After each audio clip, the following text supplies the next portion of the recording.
guys, welcome back to Rocky Mountain Homestead. My name is Angela. If you are new, I am so glad you guys are here. Today we are going to be canning up some peaches.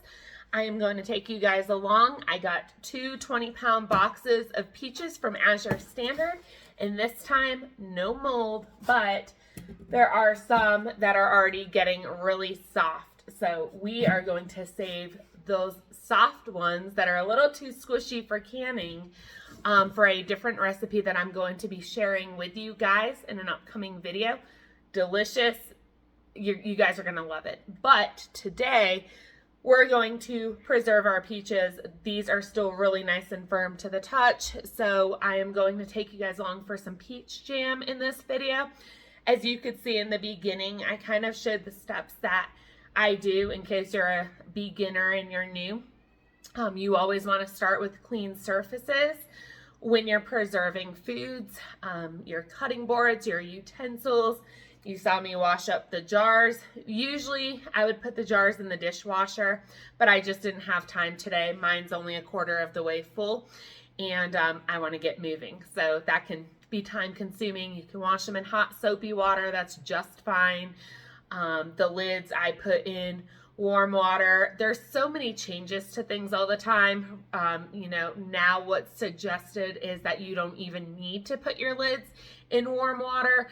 I'm a little more old-fashioned with that, and I just do it because that's what I've always done. So I put my lids in warm water, and then you saw me fill up my jars just with a little bit of water.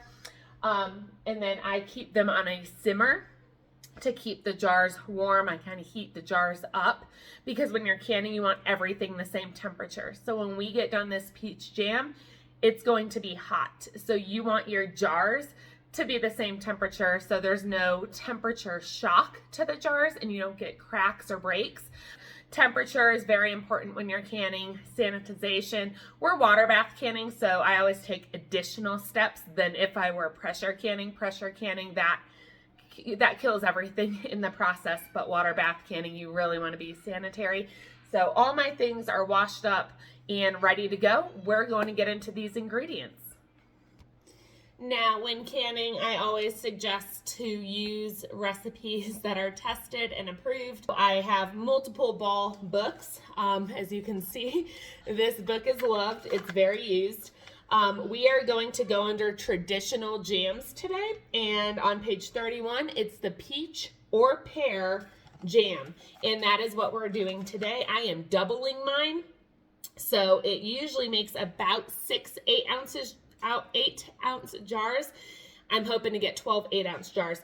When you're washing your jars, always do a couple extra because sometimes it makes a little more than the amount it says it will, and sometimes it makes a little less, but always have some extras ready to go. I'm going to gather these ingredients and then we'll get started.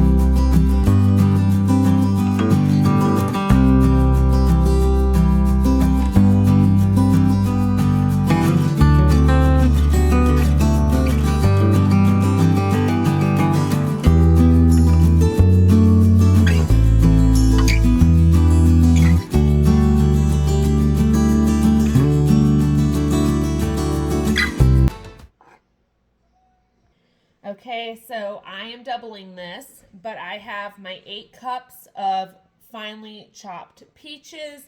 It took 37 peaches, I counted the pits, 37 peaches to get 8 cups of peaches for this recipe.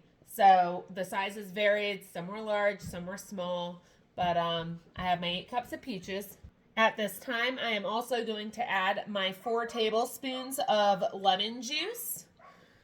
Now, you always want to use bottled lemon juice for those of you that are new. This is one I get from Azure Standard. You can use any bottled lemon juice. You just want to be sure the acidity of it is accurate. And then I'm also going to add in 2 boxes of powdered pectin. These are both 1.75 ounces. And doubling it, I'm going to need both. So there's both packs of the powdered pectin. And now I'm going to turn my heat on to high heat. And I'm going to mix this pectin in until it is dissolved. And what you want to do is bring this to a boil over high heat, and you want to stir it frequently.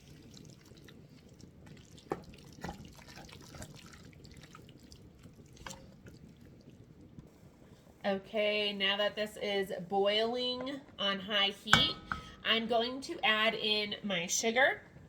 And you want to add your sugar in all at once. It calls for granulated sugar. I don't have granulated. I have cane sugar. So that's why it looks a little bit different. And this recipe doubled calls for 10 cups of sugar. I know that's crazy. Somebody out there is having a panic attack right now. But yeah, 10 cups of sugar. It's always really shocking when you double this. And it's like, oh my goodness, really? But think about it. If you're putting a little bit of jam on toast or a biscuit, you're using like a tablespoon, maybe 2 tablespoons. So it's really not like you're, eating 10 cups of sugar all at once. But what we want to do is get this back up to a rolling boil. So I got all 10 cups of sugar in here, and I am just mixing that and trying to get that dissolved. And pay attention to the bottom because this is on high heat, so you do not want anything settling to the bottom and sticking. So this is the point where I don't walk away before you stir frequently, and it was about 8 minutes to come to a boil for me, which is probably going to be different for everybody. We are at a high altitude, so everything's different where I'm at, but we're going to stir that. That feels like it's pretty dissolved, and I am going to get this to a full rolling boil. And a full rolling boil is basically a boil that you cannot stir down. And I will show you guys what that looks like in just a minute. Okay, it has been about 13 minutes in, and we are getting really close to it coming to a boil. Actually, if I stop stirring right now, it is bubbling and boiling, as you can see. So from the time I added the sugar till now, I am still stirring constantly. I have not stopped. So we are going on about 14 minutes right now, and you are going to see it start foaming. That's okay. Some people, what they do, I've seen it all. I've seen the tricks people do. Some people put butter in to keep it from foaming. There's all kinds of things people do. I personally I scoop the foam off at the very end. That's what I do. So we are getting close to our boil, and I hope I'm looking at the height of this Dutch oven, and now I'm like, oh, please don't boil over. I'm gonna have to be really cautious with that. I think I usually use one of my stock pots when making this, but I had my Dutch oven thinking it would work. So always just go a little bigger. It does not hurt to go bigger. And yep, we're getting to that full hard boil, and I'm very worried we might boil over. So I'm gonna have to stay on top of this stirring for sure. So once again, a hard rolling boil is a boil that you cannot stir down. And that's what we're getting at. As you can see, I am stirring, and it is not stopping the boil. So I'm going to put my timer on for a minute. And at this point, you are going to stir constantly. And you are going to pray it does not boil over. At least I am. So for 1 whole minute, just constantly stir.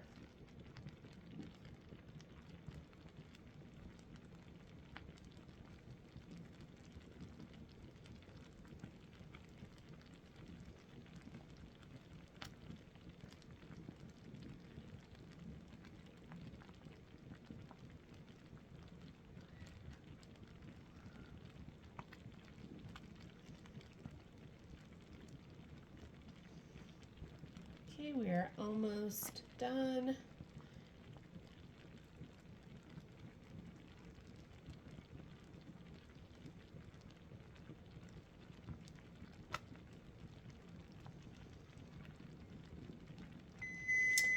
Okay, there's our minute timer.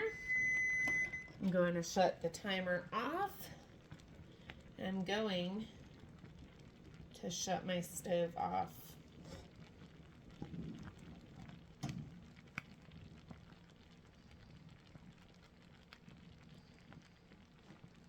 And now you want to remove this from the heat and skim off the foam.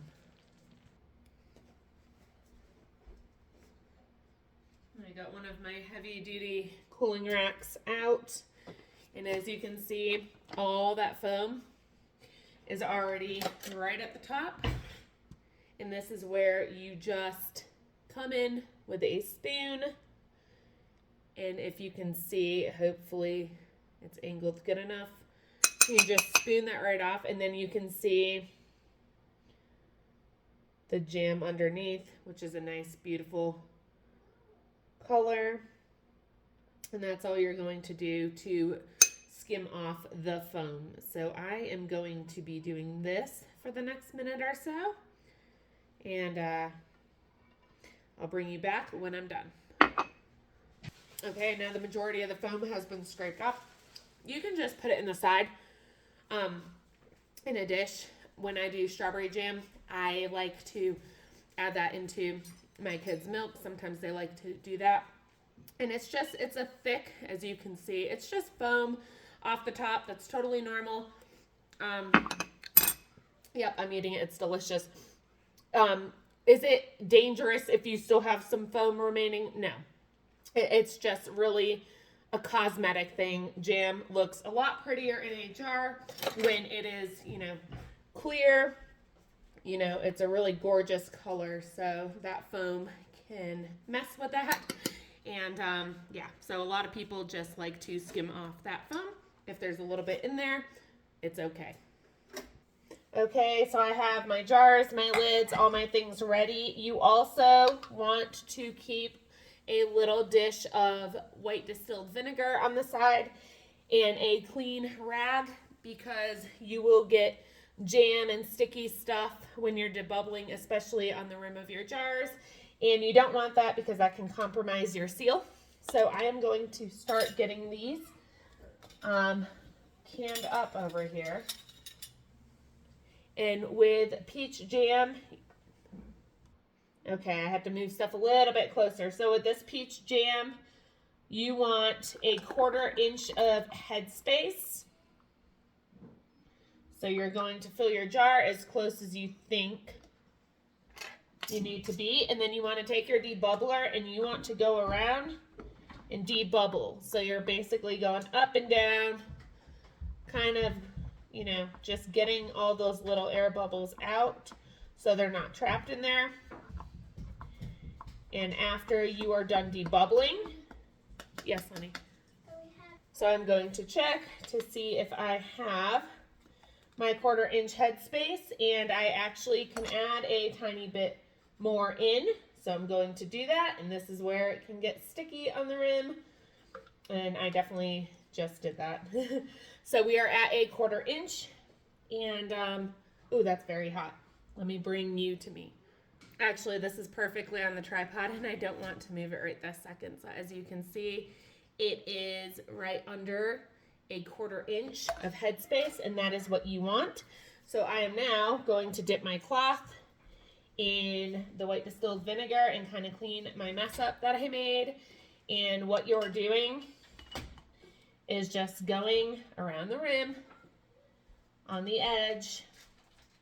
You want to get into all those little crevices on the edge where the lid screws on, and then just wipe the top and make sure it is not sticky. So that's what the vinegar is for. And then you are going to take your little magnet tool and you are going to put your lid on and take your ring, and you're going to, if the jar's too hot, you can use this. Remember, I had mine sterilizing in hot water in the canner. You want to turn only fingertip tight. So I always do it a couple times. But basically, when you can't close the lid any tighter with your fingertips, so you don't want to crank it on. just fingertip tight. All right.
For one extra jar, which made 13, but I have enough room in here for 12 half pints.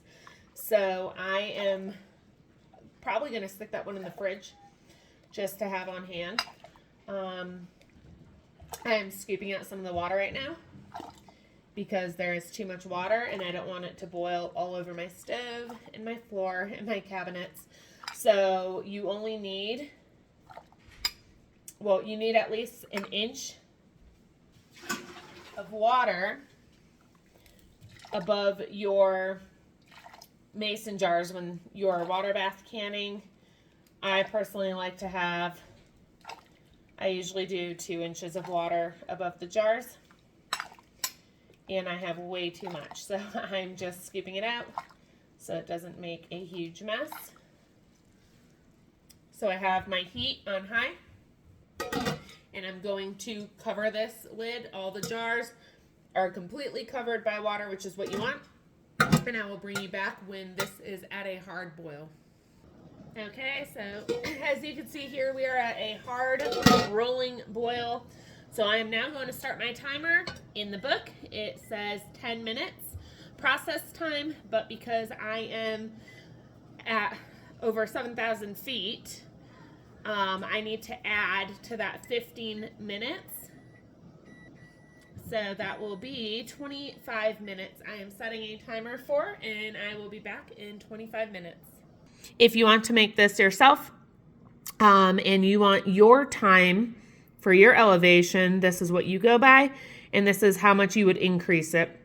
So because the base of the recipe says to process for 10 minutes, you are going to increase your processing time by these increments if you are at one of these altitudes.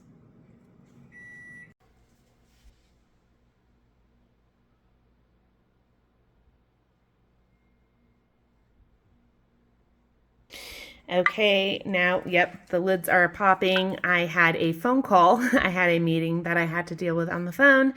So I didn't get to show you, but what I did is after the timer went off, I took the lid off, shut the heat, and let it sit for 5 minutes. You want to kind of let the jars cool down a little bit.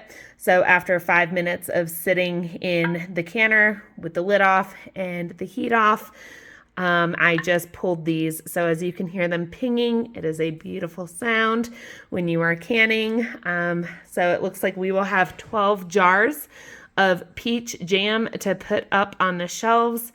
Now I just wanted to show you with the 4 peach jams I had left in the pantry, and I can't find any jars that did this, but if you are new to canning, I just wanted to show you. So sometimes what happens is the bulk of your stuff goes to the top and the bottom will be clear. I've done strawberry jams before. Usually it's my strawberry jams, but sometimes there's like that much space of clear on the bottom, and then the rest of the stuff kind of floats to the top and it looks separated. That interruption. So sometimes it can be from not getting all the air out of the jars. Sometimes it is the difference of the density between your liquid and the pieces of fruit, which the liquid would be the syrup. So sometimes if you see that syrup on the bottom and some of it floated to the top, it is safe. It is totally fine to use as long as you did everything correctly in your jars, your lid seal, you are totally fine. So all these, hi honey, so all these jars, my kids want me. All these jars have now sealed, and I'm going to let these sit for 12 to 24 hours. Usually I just wait the full 24 hours. I take the rings off and wash these jars up, but this will be really nice to have up on the pantry shelves. All right, guys, thanks for sticking around. I hope this video was helpful to you guys. If you are new and you have any questions, go ahead and leave them down in the comments below, and I will do my best to get to them as quickly as possible. I have some more things I need to get canning up here. I need to clean up my kitchen and get ready for the next round. But if you enjoyed this video and you like these kind of videos, go ahead and give it a thumbs up so I know to keep creating it. And also, if you have any questions or feedback, go ahead and leave that down in the comments below. What are some of the things that you enjoy canning up as we're moving into fall and cooler weather? What do you like to have up most on your pantry shelves for the fall and winter? Leave that down in the comments below. And also, if you have not joined the channel yet, I really hope that you like this video and that you decide to stick around and subscribe and join our family. We'll see you guys on the next video. Until then, take care and God bless.